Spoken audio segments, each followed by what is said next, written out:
नमस्ते। स्वागत है आपका इस चैनल पर। मैं हूं शिव मिश्रा।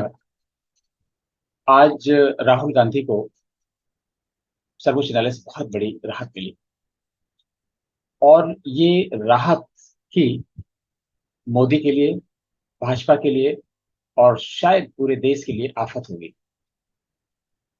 लेकिन ये राहत जो उन्हें सर्वोच्च न्यायालय से मिली है, मेरी नजर में बहुत अनएक्सपेक्टेड नहीं थी। और मैंने राहुल गांधी को जो सुप्रीम कोर्ट द्वारा ये राहत मिलने वाली है, इसकी जो भविष्यवाणी आप कह सकते हैं या प्रोडिक्शन या एनालिसिस, जो भी कहें, काफी पहले कर दी थी। और इसका मैंने एक वीडियो भी बनाया था, लेकिन मुझे लगा कि ये बहुत छोटी सी खबर है। लेकिन कल जब राहुल गांधी ने अपना एफिडेविट फाइल किया और उसमें उन्होंने फिर रिट्रीट किया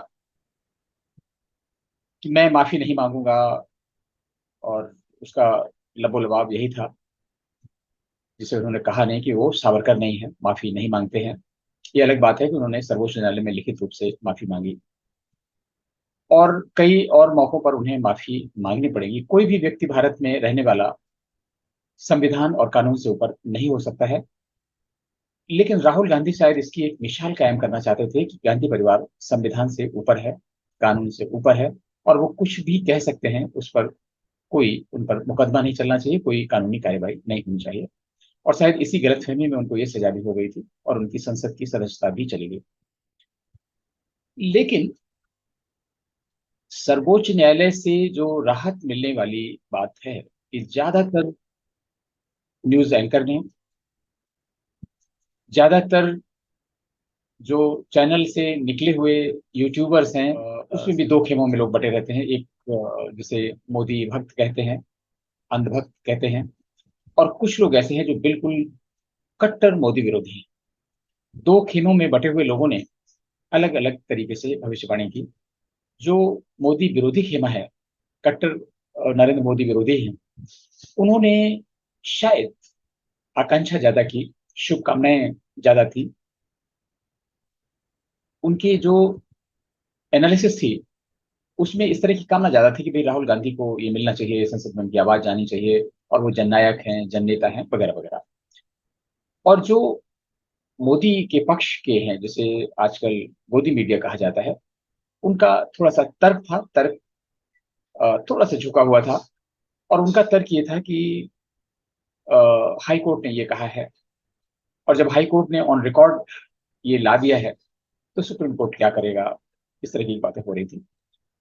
लेकिन मैंने ये भविष्यवाणी की थी कि जो सर्वोच्च न्यायालय है, काफी बड़ी संख्या में ऐसे लोग हैं जो अनप्रिडिक्टेबल हैं। आपने देखा होगा कि नूपुर शर्मा के केस में लोगों ने कितनी भद्दी भद्दी टिप्पणियां की, और उन टिप्पणियों को अकेला अगर कोई सुने, भारत के बाहर का व्यक्ति, तो वो ये कल्पना भी नहीं कर सकता कि ये सर्वोच्च न्यायालय के न्यायाधीश होंगे। सर्वोच्च न्यायालय के न्यायाधीश एक कवच में है अंदर। उनको इतने प्रोटेक्शन मिले हुए हैं कानूनी रूप से, सुरक्षा के लिए कुछ भी कहते हैं, कोई भी टिप्पणी करते हैं, और उनको ऐसा लगता है कि वो सरकार से भी ऊपर है, तो वो कुछ भी कर सकते हैं। कौन क्या करेगा, थोड़ी देर के लिए लोग सोशल मीडिया में करेंगे, और इसके बाद भी कंटेम्प्ट का डर रहता है, इसलिए लोग खुलकर सामने भी नहीं आते हैं। अमेरिका वगैरह में तो लोग जो इस तरह के निर्णय आते हैं, उनकी आलोचना करते हैं। तो मैंने ये भविष्यवाणी कर दी थी कि राहुल गांधी को बहुत बड़ी राहत मिल जाएगी और उनकी सजा पर रोक लग जाएगी, उनकी संसद की सदस्यता बहाल हो जाएगी, और इसका पूरा माहौल तैयार हो गया है। और वो वीडियो मैंने आज सुबह ही अपलोड किया था। उसमें लिखा था कि उनको राहत मिल जाएगी। फिर भी एक थोड़ी सी गुंजाइश छोड़ी थी कि हम लोगों को सर्वोच्च न्यायालय के निर्णय का इंतजार करना चाहिए। लेकिन मेरी धारणा थी कि बिल्कुल उनको मिलेगा। उसका कारण है, उसका कारण ये है कि इस जो बेंच बनी थी राहुल गांधी के लिए, उसमें एक जज थे मिस्टर गवई। गवई खानदानी कांग्रेसी हैं, और इस बात को उन्होंने छिपाया नहीं।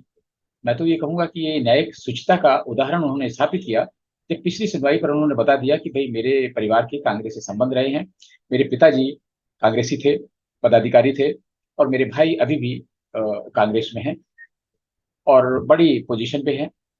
और इसके बाद आप लोग, अगर आपत्ति है तो हम इस बेंच से अलग हो सकते हैं।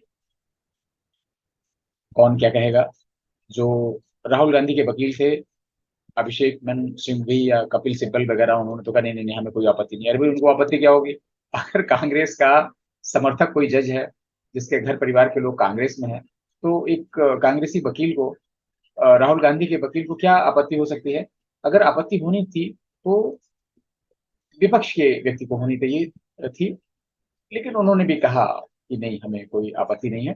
और ये ठीक उसी तरह से था जैसे प्रेमचंद की कहानी पंच परमेश्वर में था, कि एक ऐसे व्यक्ति को न्याय निर्णय पे बैठा दिया गया जो एक धुर विरोधी था, लेकिन उसने भी जब न्यायाधीश की कुर्सी पर बैठा, न्याय निर्णय करने का वक्त आया, तो उसने भी बिल्कुल संतुलन बैठाया, वही किया जैसे कि उस पंच में परमेश्वर विराजमान है और जो ईश्वर का निर्णय है वही निर्णय उसने दिया। और इस धारणा के पीछे कोई खराबी नहीं, दोनों लोगों ने इसे स्वीकार किया। लेकिन समय बदल रहा है, ये कलयुग चल रहा है, इसलिए होना ही था। लेकिन अब हम लोग गौर करते हैं कि ऐसा क्यों हुआ और ये क्यों नहीं होना चाहिए था। आप देखें, राहुल गांधी ने जो कहा उस पर जाने की जरूरत नहीं, किसी को संदेह नहीं कि उन्होंने जो कहा बेहद आपत्तिजनक था, गलत था। और खास तौर से एक ऐसे व्यक्ति को जो प्रधानमंत्री पद का दावेदार हो, अपने आप को देश का कर्णधार समझता हो, और उसको तो इस तरह की बात बिल्कुल नहीं करनी चाहिए थी। और अगर ऐसी बात कर भी दी थी, और मामला कई बार न्यायालय तक नहीं पहुंचता है, क्योंकि हम लोग इतने यूज टू हो गए ऐसी चीजों के, अगर सारे मामले न्यायालय में पहुंचने लगे तो फिर क्या होगा। लेकिन ये मामला जब न्यायालय में पहुंचा, तो जो सूरत के सिविल जज जूनियर डिवीजन थे, उन्होंने इनको एक मौका भी दिया कि भाई बहुत बड़ा मुद्दा नहीं है, अपनी गलती अगर आप स्वीकार करते हैं तो मामला ही खत्म हो सकता है। लेकिन राहुल गांधी ने अपनी गलती नहीं मानी, और उन्होंने ऐलानिया तौर पर कहा कि मैं माफी नहीं मांगूंगा क्योंकि मैं सावरकर नहीं हूं। आप ये समझिए कि एक तरफ उन्होंने मोदी का उपनाम से जो अपमान किया वो तो किया ही किया, और न्यायालय के रिकॉर्ड में ये रख दिया कि मैं सावरकर नहीं हूं, मैं माफी नहीं मांगूंगा। उन्होंने सावरकर को माफी मांगने वाला घोषित कर दिया। आज की तिथियों में मुझे ये कहने में कोई हिचक नहीं है कि सावरकर की जो देशभक्ति है, उनकी जो राष्ट्रभक्ति है, उसके आगे तथा कथित गांधी, मोहनदास करमचंद गांधी और जवाहरलाल नेहरू उनके पैरों की धूल भी नहीं थी। लेकिन लोग सोचते हैं भाई, करमचंद गांधी, मोहनदास करमचंद गांधी कांग्रेस के पैगंबर है, और जवाहरलाल नेहरू गांधी परिवार के प्रणेता हैं, मीन्स उनके जो वंश के ऑरिजिनेटर हैं, जहां से वो अपना वंश की शुरुआत मानते हैं, इसलिए उन दोनों के बारे में कुछ नहीं कहेंगे। लेकिन अब आज के इस युग में, सोशल मीडिया के इस युग में, इतनी ओपननेस है, बहुत सारे ऐतिहासिक रिकॉर्ड जो बाहर से हैं वो हम लोगों को मिल रहे हैं, इसलिए हमें सभी को मालूम है कि गांधी कौन थे और नेहरू कौन थे, उनका इस देश के लिए क्या रोल था, क्या उन्होंने किया जो नहीं किया जाना चाहिए था, जिसकी वजह से तमाम समस्याएं आई, क्या अच्छा किया बुरा किया, सब कुछ मालूम है। तो एक दूसरा अपराध राहुल गांधी ने उसी न्यायालय में किया, और ये न्यायालय के रिकॉर्ड में है। इसके अलावा पूरे फैन फेयर के साथ में वहां पर गए हुए थे, और जब ये निर्णय आ गया सूरत के सिविल जज जूनियर डिवीजन का, पूरे देश में कांग्रेसी नेताओं ने उसकी भर्त्सना की, न्यायालय की अवमानना की, न्यायाधीश पर तरह तरह की टिप्पणियां की। और इस बीच में गुजरात में जो न्यायाधीशों की प्रमोशन की एक लिस्ट निकली, सौभाग्य या दुर्भाग्य से उस न्यायाधीश का भी इसमें नाम था। इसको लेकर भी बहुत चीजें कही गई। सर्वोच्च न्यायालय में मुकदमा भी दायर किया गया, किसी एनजीओ ने किया, और इसके बाद में वो लिस्ट कैंसिल कर दी गई। हालांकि जो दोबारा लिस्ट निकली उसमें भी उनका प्रमोशन हो गया, तो ये जस्टिफाइड है कि उनका ये नहीं था कि उन्होंने ऐसा फैसला दिया इसलिए प्रमोशन में किसी ने उनकी सिफारिश की होगी। जब सिविल जज सीनियर डिवीजन के यहाँ राहुल गांधी पहुंचे, तो भी बसों में भर के कांग्रेस के बड़े बड़े नेता पहुंचे, और इतना सख्त प्रदर्शन किया गया कि शायद सूरत में लॉ एंड ऑर्डर की सिचुएशन उत्पन्न हो गई। और जो कोर्ट कचहरी जहाँ पे जज बैठे होते हैं, कोई हाई कोर्ट और सुप्रीम कोर्ट जैसा इंजाम नहीं होता है, बिल्कुल अफरा तफरी का माहौल हो गया। ये किसी तरीके से न्यायपालिका पर दबाव बनाने की कोशिश थी। पूरे शहर को ये इन्फॉर्म कर दिया गया कि आज राहुल गांधी आने वाले हैं, राहुल गांधी के साथ ये होगा, और एक तरीके से मानसिक दबाव बनाने की कोशिश की गई। लेकिन वो भी न्यायाधीश दबाव में नहीं आए, उन्होंने फैसला बरकरार रखा। उन्होंने भी ऑप्शन शायद दिया माफी मांगने वाला, लेकिन जब नहीं हुआ तो उन्होंने सजा सुनाई। ये दोनों जज, इसमें अंतर है पूरी न्याय प्रणाली में। ये दोनों जज जो हैं, सिविल जज जूनियर डिवीजन और सिविल जज सीनियर डिवीजन, ये एक राज्य स्तरीय कॉम्पिटिटिव एग्जाम से आते हैं। जो सेशन जज हैं सीनियर डिवीजन, वो एसजेएस हायर जुडिशरी के माने जाते हैं। और ये दोनों ही व्यक्ति कंपटीशन के थ्रू अपनी मेहनत से, अपनी लगन से प्रतियोगिता परीक्षा के पास करने के बाद आए हैं। तो ऐसा नहीं हो सकता कि वो कानून के अच्छे जानकार नहीं, उनके पास अनुभव नहीं है। इस फैसले के बाद में उच्च न्यायालय में मामला पहुंचा। उच्च न्यायालय के न्यायाधीश तो इसी कोलिजियम से आते हैं, यानी सर्वोच्च न्यायालय के न्यायाधीश और उच्च न्यायालय के न्यायाधीश तो एक ही कॉलेज के स्टूडेंट हैं, कॉलेजियम से आते हैं। इसलिए उनके ज्ञान, उनकी व्याख्या, उनकी एनालिसिस पर कोई सवालिया निशान नहीं खड़ा करना चाहिए। हाई कोर्ट के जज ही प्रमोट होके पहुंचते हैं सर्वोच्च न्यायालय में। ये मान्य परंपराएं जो है। और हाई कोर्ट के जज ने भी बिना दबाव में आए हुए 56 पेज का एक न्याय निर्णय उन्होंने रिकॉर्ड किया।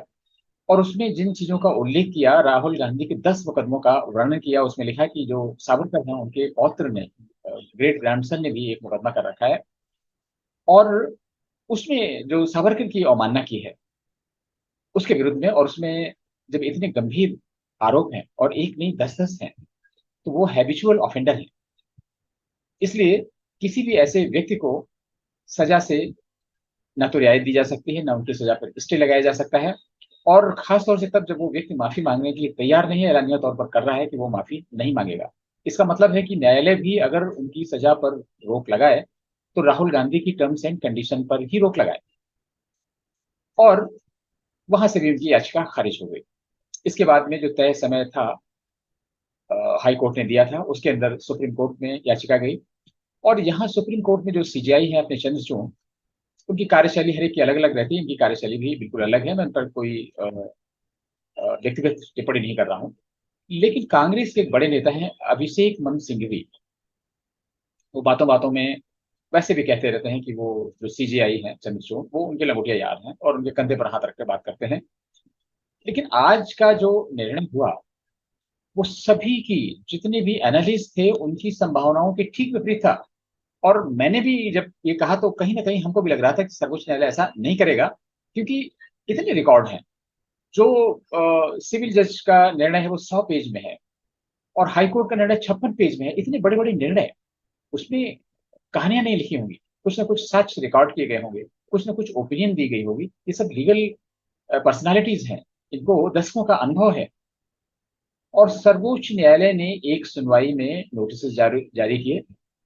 और 1-2 दिन पहले ही राहुल गांधी का जो एफिडेविट आया उसमें भी चैलेंजिंग तौर पर कहा हुआ था कि वो माफी नहीं मांगेंगे, उन्होंने ऐसा कुछ भी नहीं किया है जिसमें उन्हें माफी मांगनी पड़े। ये राजनीतिक बदले की भावना से किया गया है, और जो भी कुछ किया गया है उससे लोगों को और लगा कि अब तो कुछ नहीं हो सकता राहुल का। इन परिस्थितियों में कोई अगर राहुल की सहायता भी करना चाहेगा सर्वोच्च न्यायालय तो कैसे कर पाएगा। लेकिन हमें लग रहा था कि आजकल न्यायाधीश भी ये नहीं सोचते कौन क्या कहेगा, इसलिए राहुल गांधी के पक्ष में निर्णय आ गया। एक और बात है जो राहुल गांधी से जुड़ी हुई है। सोशल मीडिया पे कुछ retired IAS, army officers, even कुछ रिटायर्ड न्यायाधीश हैं, इनका ग्रुप है, और ये अपनी ओपिनियन देते रहते हैं। इनके कन्वर्सेशन में हमें एक बार ये पता चला कि ये लोग आपस में बात कर रहे हैं कि 2024 के चुनावों का एजेंडा सुप्रीम कोर्ट तय करेगा। और हमने इस पर भी एक वीडियो बनाया था, उसमें लिखा है कि क्या सुप्रीम कोर्ट 2024 के चुनाव का एजेंडा तय करेगा। और उसमें एजेंडा तय करने में 4-5 केस दिए थे। उसमें राहुल गांधी का एक केस था, एक दिल्ली ऑर्डिनेंस बिल का केस था, धारा 370 का बिल था। ऐसे कई 4-5 बिल का दिया था। और उसमें दिया था कि राहुल गांधी का फैसला राहुल के पक्ष में जाएगा, दिल्ली का फैसला केजरीवाल के पक्ष में जाएगा, और धारा 370 जो निरस्त की गई थी उसे रिस्टोर कर दिया जाएगा। और अगर ये तीनों काम हो गए तो मोदी को फिर छिपाने की जगह भारत में नहीं मिलेगी, और उनको इन एनी केस 2024 में गद्दी को करना ही होगा। बहुत बुरी हार होगी। आप सोचिए कि लोग कहां से कहां तक का कयास लगाते हैं। और ये लोग तो 2 महीने से ये सब बातें कह रहे थे कि सर्वोच्च न्यायालय से उनको राहत मिलेगी, और आज ऐसा हुआ। ये संयोग हो सकता है, ये संयोग हो सकता है। लेकिन सर्वोच्च न्यायालय के न्यायाधीश, कवच मिला हुआ है उनको, सुरक्षा कवच, बहुत सारी सुविधाएं, उनके किसी से कोई परवाह नहीं है क्या होता है क्या नहीं होता है। इसलिए ये फैसला आ गया है।